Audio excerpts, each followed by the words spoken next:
Hey, hello everybody, this is Purge, and I'm going to be bringing you guys a special guide right now where I'm going to be going over how to pick lanes, how to lane heroes, and just general broad oversights about how to approach this from a pub mindset.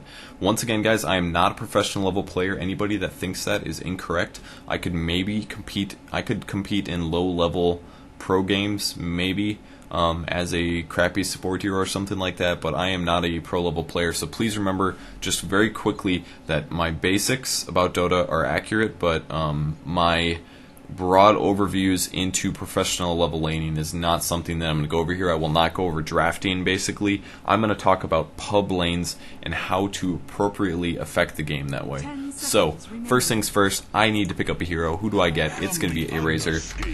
And I'm going to be awesome and level up to 25 for lulz. And okay, here we go. So, couple quick things about Dota 2 and Dota mechanics. If you guys ever want to learn any of this information, you don't need me to tell it to you, basically. Go to playdota.com and check one of the mechanics tabs or something like that. You can read up on all the mechanics very, very detailedly written out, all exactly correct. Sometimes I get stuff wrong. I'm going to go read those over, recheck everything just to make sure that everything is correct in my head.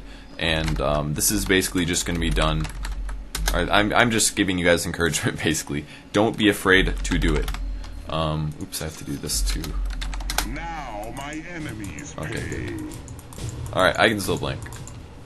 Okay, so, lanes. I'm going to pause the game quick. Let's talk about the lanes quick. The way that experience works, this is like the only mechanics I'm going to get into here in this tutorial. The way that lanes work, it is based on a certain range. So, if I look at the range of plasma field, the radius is 700, so let's unpause and check this quick. Let's look at the radius here. Oh, don't give me that crap. Give me... Alright, this one looks to be... Let's compare these. Alright, so 700 is a little bit past this static link, so I'm assuming this range is about 600. Experience range in Dota and Dota 2 is 1200. So that means twice the radius of my static link here, assuming I'm viewing this from a top down, which I'm not exactly, is max EXP range. So that means if I'm standing here and this is 600 range, that means if a creep dies about right here where this building is, this is within EXP range. So anybody that is within this radius, remember this is a radius, so it basically makes a big circle like this, all the way around the fountain. Any enemy hero, if a dire creep dies in that radius and I'm there, that experience gets split up between us. So if I'm in a solo lane, basically, I am going to clean up all of that experience. If I have 4 other allies within that range, it gets split 5 ways, myself and 4 players. If there's 4 heroes total, it gets split 4 ways, etc. This basically means that you want to spread out your heroes into different lanes. That's the very beginning of EXP mechanics, basically. That's all you really need to know. There's a little bit of deny mechanics. Basically, melee heroes get more experience if an enemy denies your creep than range, just to help out melee heroes a little bit in laning, because obviously it's harder for them to get last hits.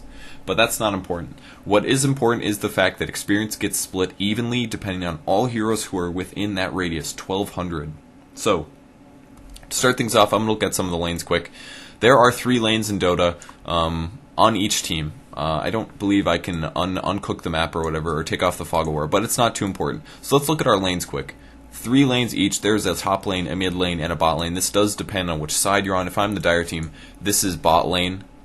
This is mid lane, this is top lane. And if I'm the radiant team, this is my top lane, this is my mid lane, this is my bot. I guess it's the same. I'm sorry. Alright, my bot lane is their bot lane. Their top lane is my top lane. Their mid lane is my mid lane. That is fine. Okay, cool. The thing that changes, this is why I had that idea in my head that they were named different, is it comes down to which lane is the hard lane and which lane is the easy lane. The wording for that is oftentimes argued about, but I think the easiest way to describe it is the hard lane and the safe lane.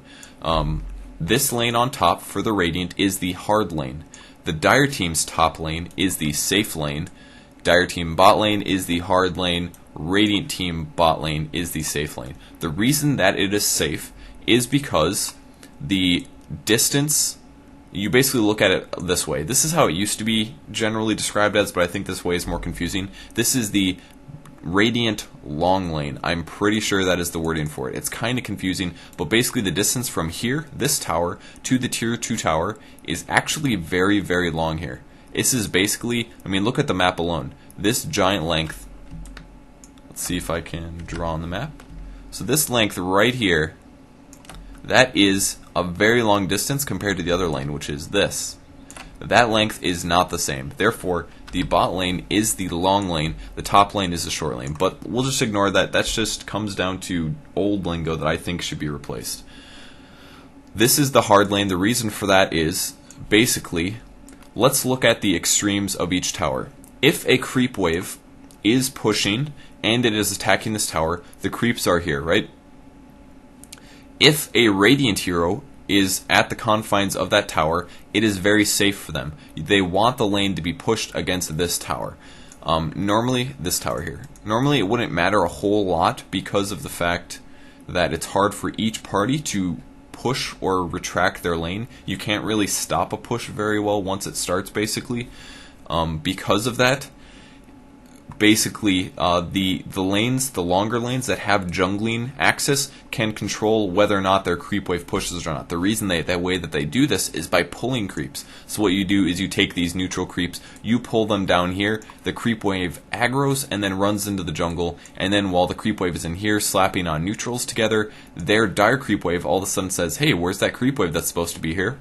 And then they keep running, and all of a sudden they run into the tower, and all the creeps die, basically. So what this does from the Radiant's perspective is it keeps the creep wave towards their tower, which is what they want to do. The only reason they can affect this wave pull is the only reason they can make this lane safe is because of this this neutral camp being easily accessible into the pull spot. Also, they have the benefit of having lots of great juke spots over here in the trees. The dire top has the same thing, except it only has one entrance. It's slightly different, and the tree line on the inside is slightly different shaped, but it's the same properties. You can pull here from the neutral camp, and you can juke up in the trees. This is why you lane your hard carries generally on these lanes. That's just a quick, I'll get into that more in a second, but for now, just be aware that for the Radiant team, their safe lane is on the bot lane because they can pull and keep the wave towards their tower, and for the Dire, it is their top lane, not their bottom lane, because they can do the same thing. Pull creep waves, juke into trees. That's what makes it safe. Now, if you are soloing against this safe lane, let's say for the Dire team here, let's say I'm playing Dire bottom, or let's make it easy. Let's say I'm playing Razor, and I'm soloing the top lane. This is the hard lane for me, and that is because the Dire team can constantly pull this creep wave, stacking and pulling, which will keep my wave pushing towards his tower. If my creeps are attacking his tower, look where I pretty much will be standing. I'm going to be standing right here. And you know what would be really easy for the Dire team to do is just to gank me. I mean, if I'm standing in this position, let's look at, I'm going to draw some things on the map. Let's look at all the ways that people could come. They could come through the jungle here. They could run through the jungle and gank me like that. They could run through the river and come behind me. They could even go up the river and through this path. There's like 3 different paths that the enemy team could come to gank me while I'm soloing up here, pushing against the tower. This is what makes it dangerous. The same thing applies for the Dire bot against the Radiant. If somebody is sitting right here, somebody can come up the jungle and gank them. They can go through the jungle and get behind them. And that's the most important thing to ganking, is getting behind enemy heroes. So that's what makes those lanes hard, okay? Mid lane is mostly safe. The reason that mid lane is safe, I'm going to briefly go over this again before I talk about why heroes lane where they do, is that you are mostly safe being on the mid lane. If what are the ganking paths for a hero that's standing on the high ground on your side of the river? The only way they can come is up these hills, basically. So up here, coming from river, they have to run up the hill, down to your ganking position, and the same thing goes from the bottom. They have to run through the jungle and come out through a couple different positions. Probably through here, through the jungle this way, or they have to come down from the river. That's literally the only way they can gank you, unless they have like a blink dagger or a pudge hook or something weird. In the early game, you pretty much don't have to worry about that, basically.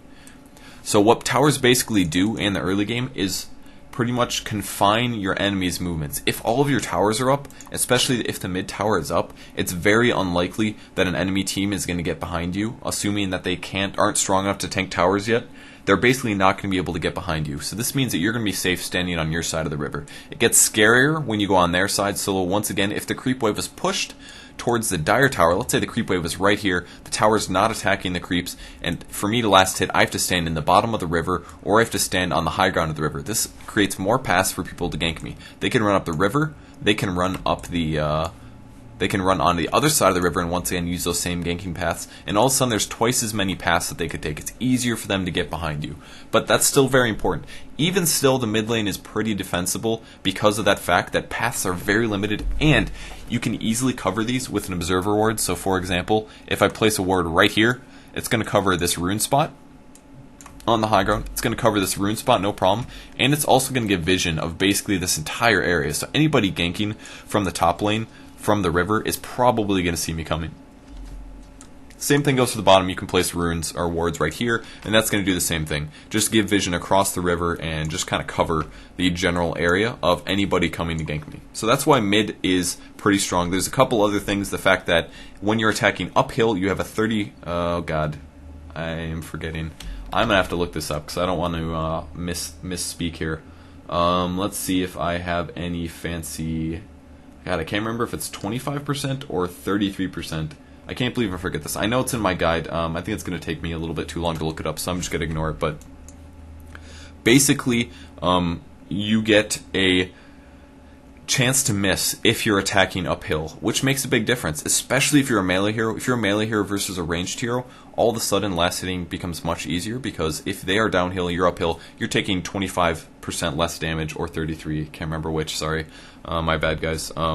You're taking that much less damage, and as a result, you know, that's more survivability, that's more HP, that means you can get more last hits before you need to buy regen items, stuff like that. It does make an impact. So, for this reason, mid lane is survivable. That's just the base things. The one other interesting thing about mid lane is that you are basically in between, of course, the other two lanes, which makes ganking those lanes very easily, and also you're at easy control of the runes. So for example, if I have, once again, a observer ward on this spot, it's going to barely spot the rune that is top.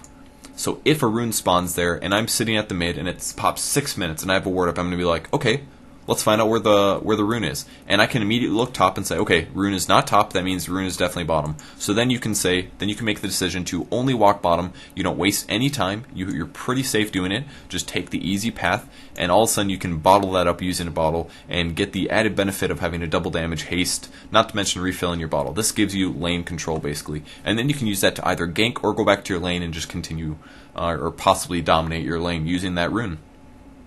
So that's basically the benefits of the mid lane. I already told you the benefits of the bot lane is that it's safe, and I told you the negatives of doing the hard lane is that it's easy to get ganked on it, and the enemy team can easily control where the creep wave is if they end up pulling. Now the only thing that's going to concern the pulling thing is if you place an observer ward in this general proximity. Basically there's a couple spots, but usually you can place a ward like pretty much anywhere in this square approximately, and it's going to prevent that creep camp from spawning, or you can stand there every 60 seconds. Good luck with that.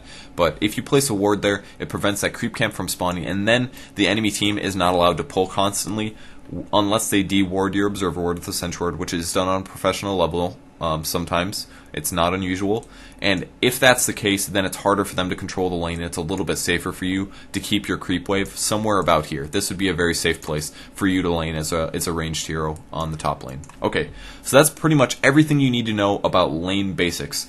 Now I'm going to tell you very, very common laning practices. I already explained before that experience gets split depending on how many heroes you have. This also applies to what is best for the hero. So basic lane mechanics, guys.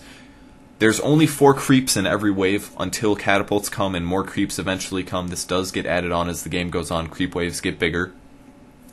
But basically, you only want one guy in every single lane to get the farm. You want one farm-dependent hero for every lane. And this is very, very important for pub games, guys. This is like directly going to impact the game in a pretty major way. There are heroes in Dota that are farm-dependent. Carries are the best example. They need farm to perform well.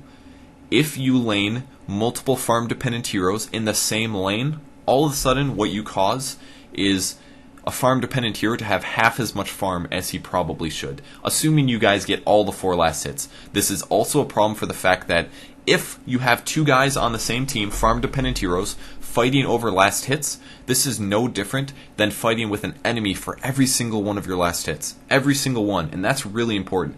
It's hard enough to outlast hit an enemy player. If you have to outlast hit your ally as well, sometimes you guys are going to screw up the CS and nobody's going to get it, and that's a big mistake. So very, very, very important basic mechanic and rule about Dota, guys.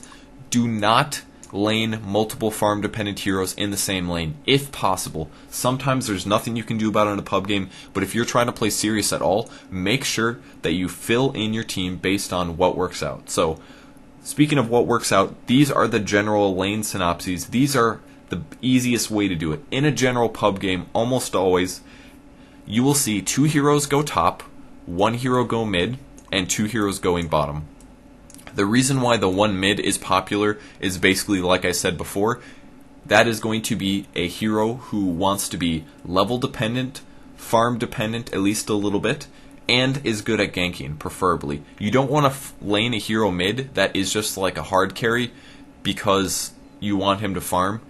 The reason for that is there's better heroes for that. You could lane your Faceless Void in the mid lane and get him a crap load of farm, but then you can't lane your Tinker. You can't lane something like a Tinker mid who can put your team in a really good position in the mid game because of really early ganks. Something like that is basically reasoning why you want to lane level dependent, farm dependent, and ganking heroes there.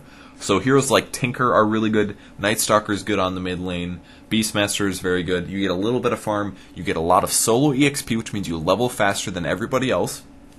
Remember, because you have no lane partners, so you get all of the experience by yourself. And then what you do is you take that level advantage while you are in the mid lane as a solo hero.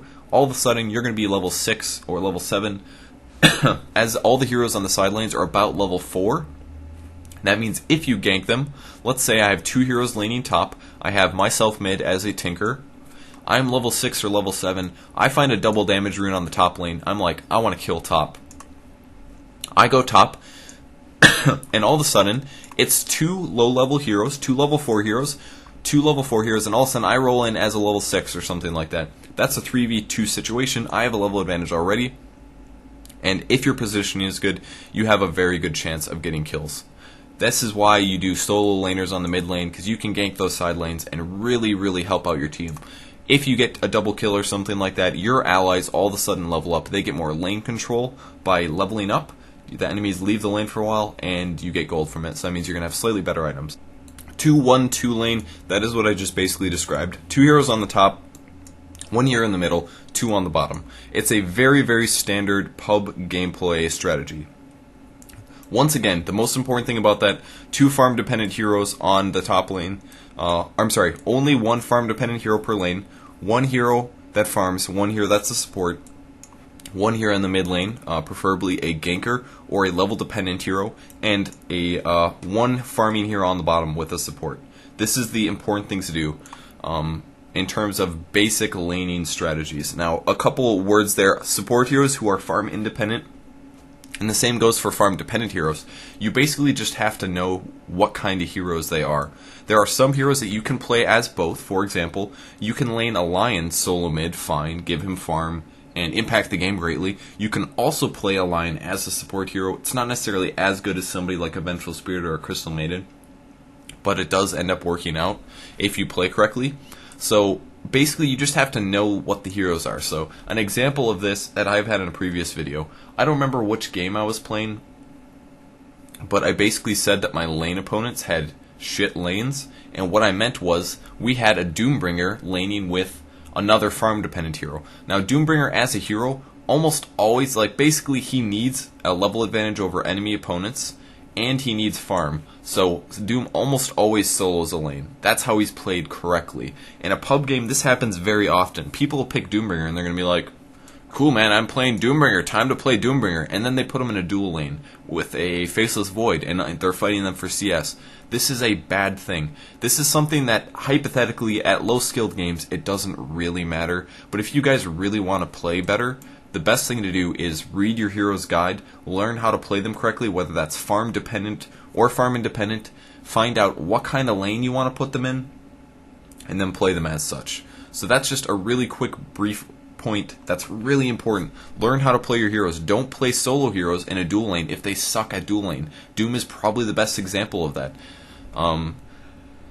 Okay, I'm probably getting a little bit too into other mechanics. I'm going to briefly go over the other kinds of lanes before I talk more about what the impacts of that is, like Doombringer in a dual lane. Okay, other quick, really fast lanes.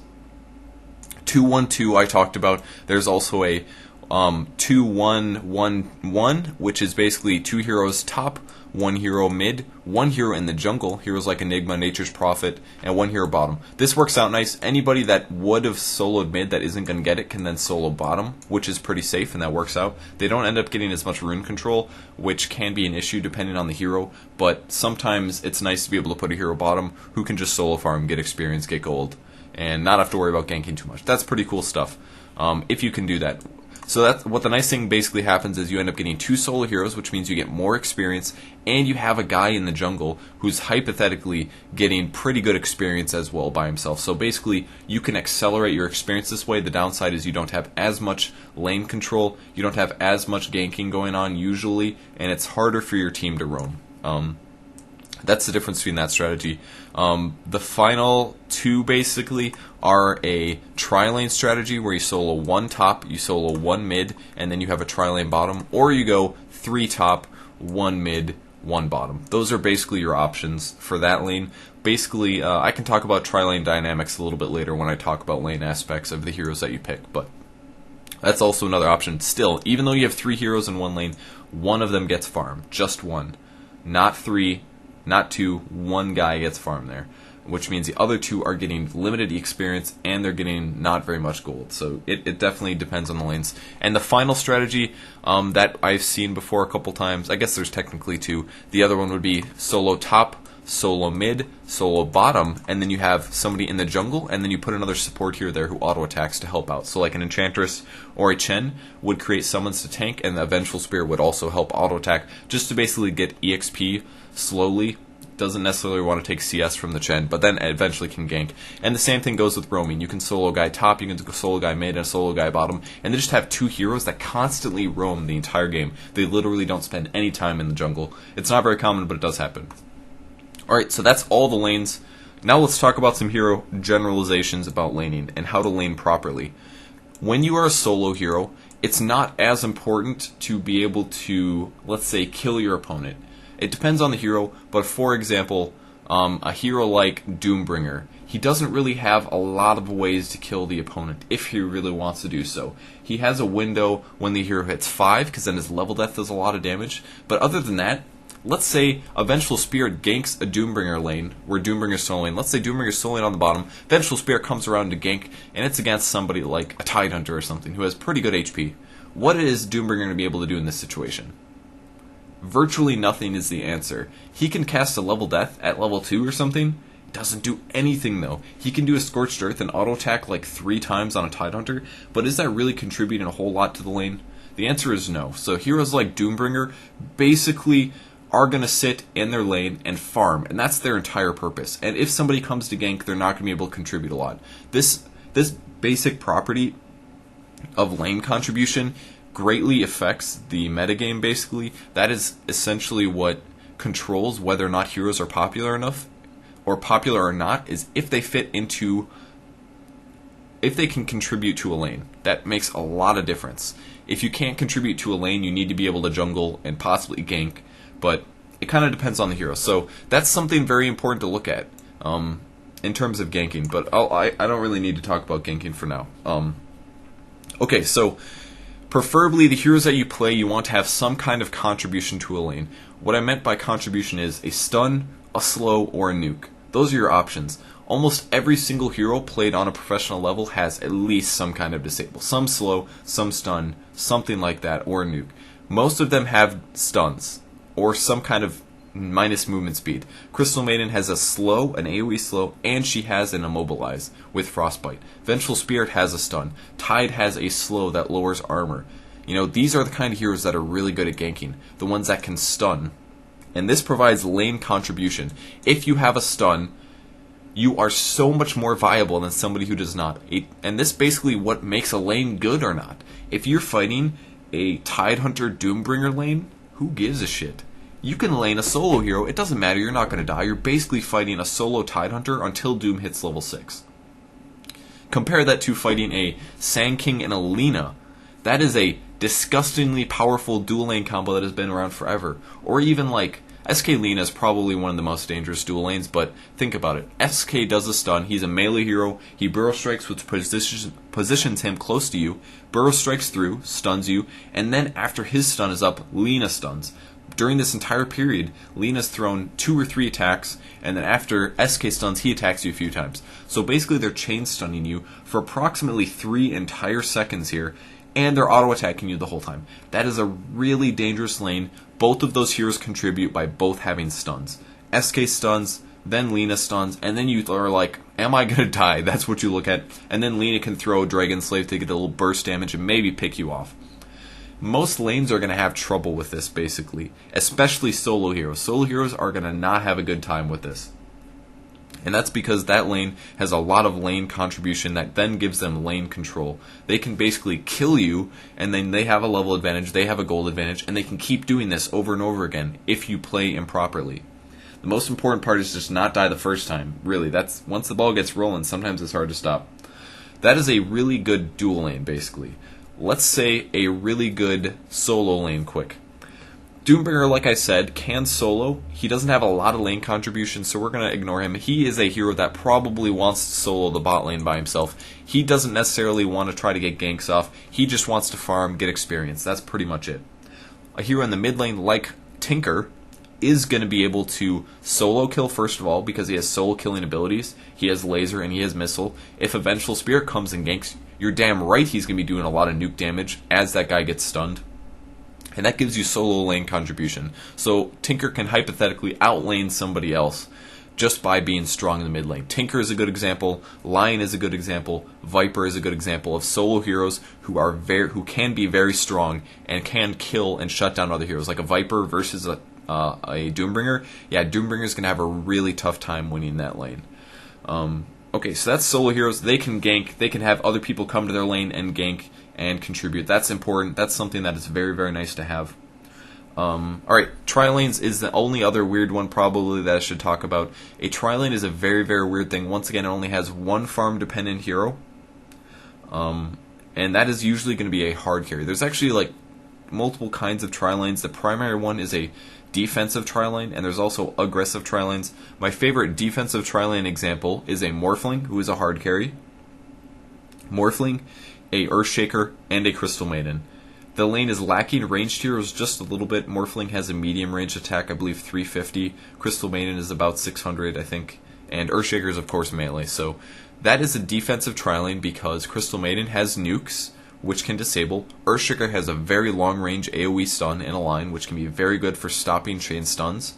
And Morphling also contributes to this, which means, let's say, that tri-lane is fighting a solo hero who is not very survivable. Let's say, like, Squishy, let's say some guy is laning a Lina. Let's say they're laning a Lina against this tri-lane.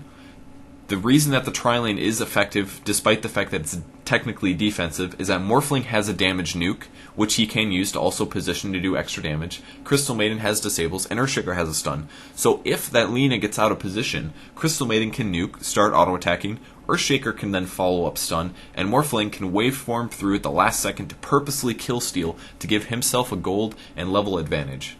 And this is what you want to do in a defensive tri-lane. You basically want to stay alive until you can make a kill opening for your Morphling to get a last hit. But the most important thing, other than getting those kills, is just creating an environment for Morphling to free farm. You don't want the Lina to even get close to trying to deny creeps from Morphling. If he's playing correctly, he's going to sit right here and he's going to last hit every single creep. And he's not going to miss them. This is what professional players do.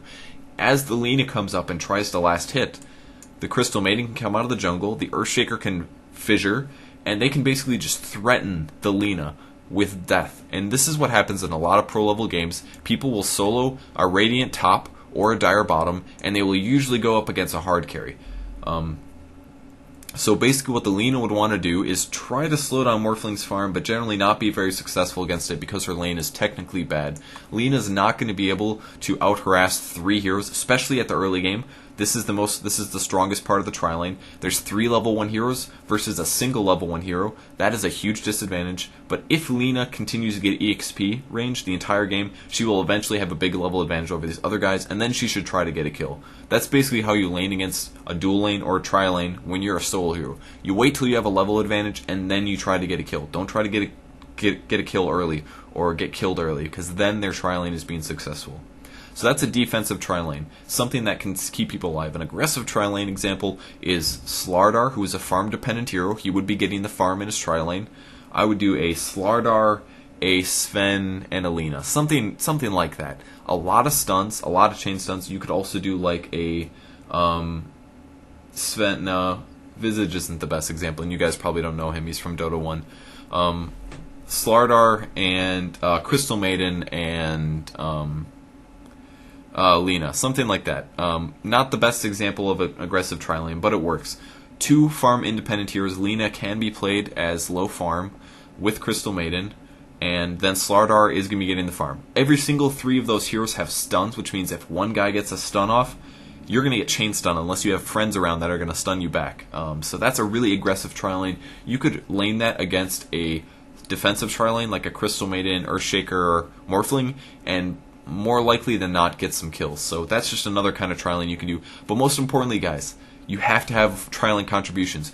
It's not going to work out to lane a Darkseer, like anti-mage Doombringer, you know? Those heroes are just sapping EXP and they're not contributing. If you're not getting kills in your tri lane, basically, your tri lane is a waste because you're splitting EXP 3 ways. You have to get those kills, and otherwise it's not going to be worth it, basically.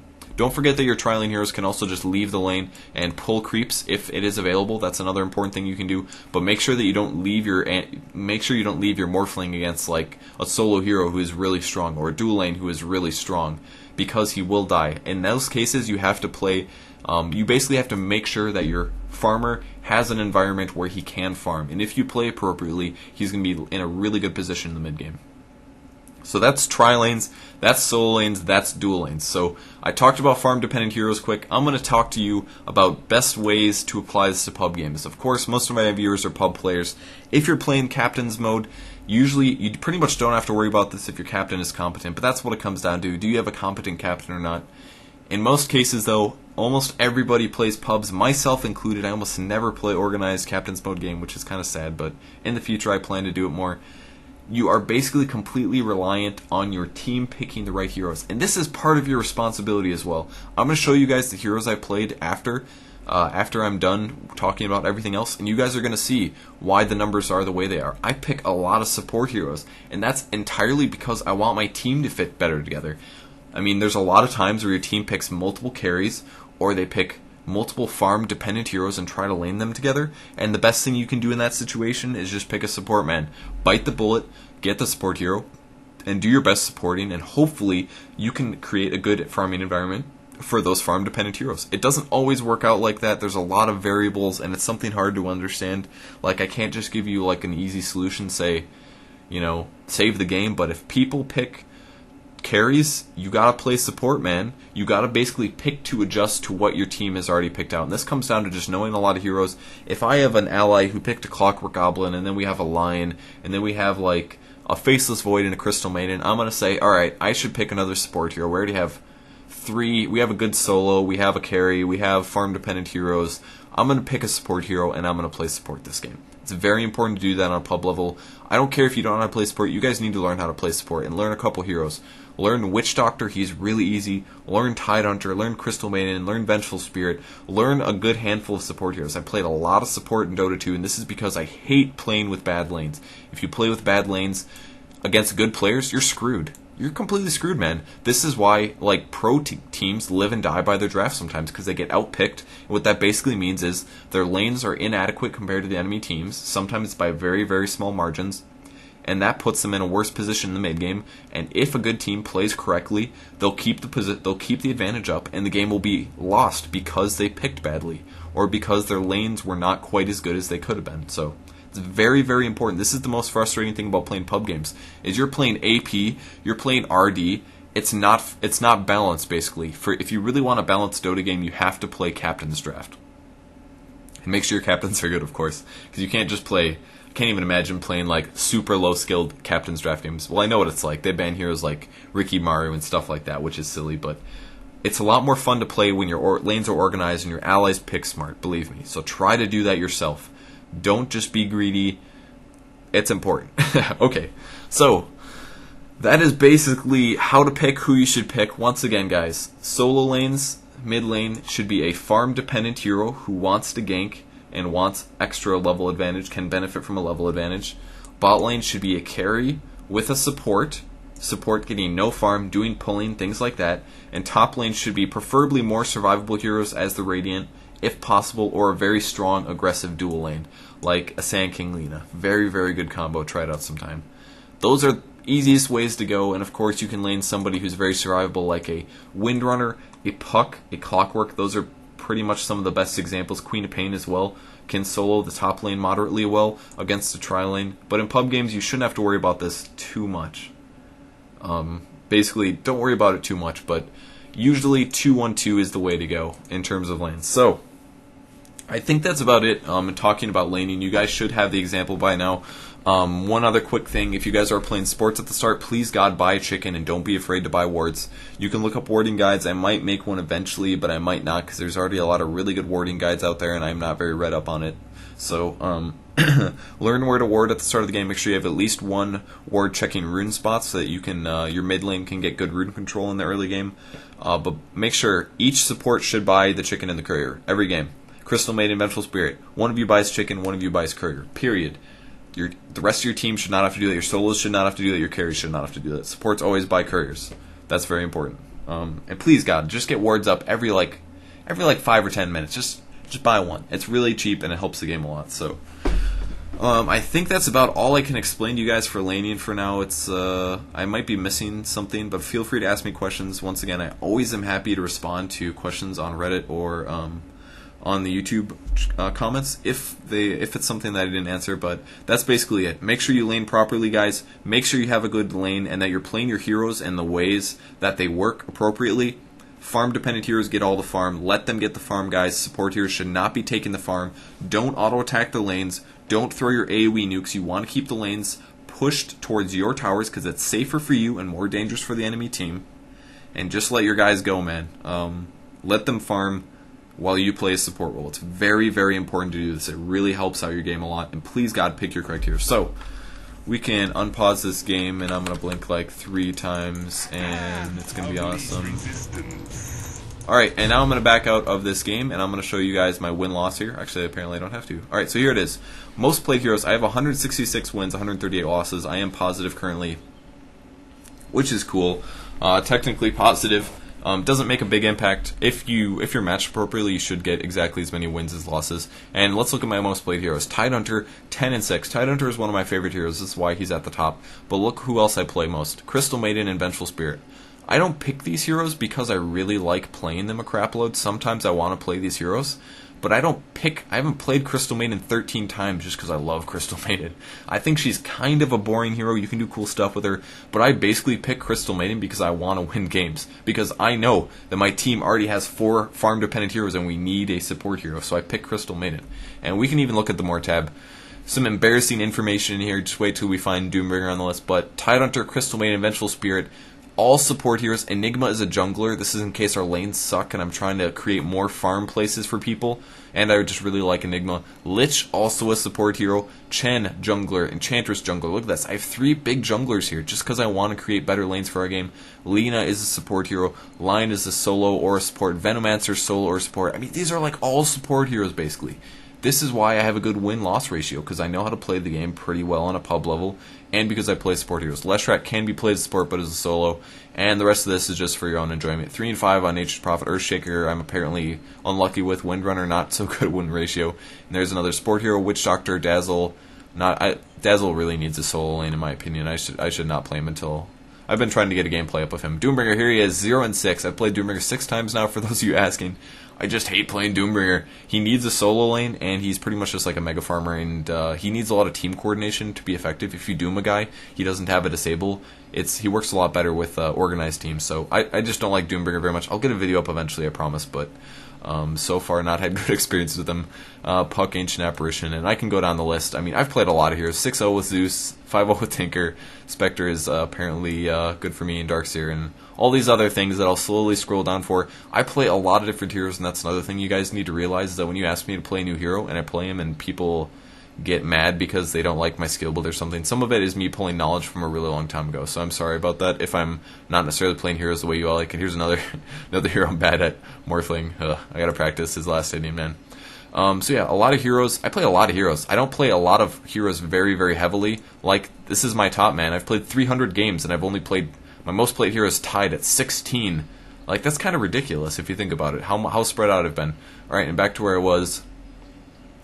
Couple other random heroes, good Jakiro, Kunkka, despite me not being very good at Kunkka, and I've played almost, I think I've played every single hero in the in Dota 2. I'm pretty sure I have in a serious game. Maybe not Lifesteal, or I can't remember. But I've played mostly everybody. So yeah, that's pretty much it, guys. Remember, please pick those support heroes. If your allies have picked dumb heroes, fill in the gaps. That's your job as playing AP. Imagine yourself as 1/5 of your captain. That's how you win games more likely. This is why I have a good win-loss ratio, because I pick support heroes when my allies pick first, and I'm trying to fill in the gaps. I just do it. I take the bullet and I say, I'm playing support. I don't care if my allies are worse than me. I'm going to play support. I'm going to play it right. And if we lose, I'm going to blame them, and that's going to be awesome. So, whatever. Okay, I think that's it. If you guys have any questions, leave me some messages. But other than that, I'm going to get going. Thank you for watching. I've got some stuff to do, but please let me know about questions. That's how you do laning properly. Go look up the information on playdota.com. I think I talked about that earlier. playdota.com/mechanics. Go check it out. Lots of really, really cool information. If you don't know what the mechanics are, it all applies to Dota 2. It's all getting ported. There might be some very minor tweaks or bugs at the moment, but nothing major. So I think that's it. Thanks for watching, guys. I hope this was informative for you guys. Please go pick good lanes. Please convince people to play good lanes, and I guess do your best. All right, see you later. Bye.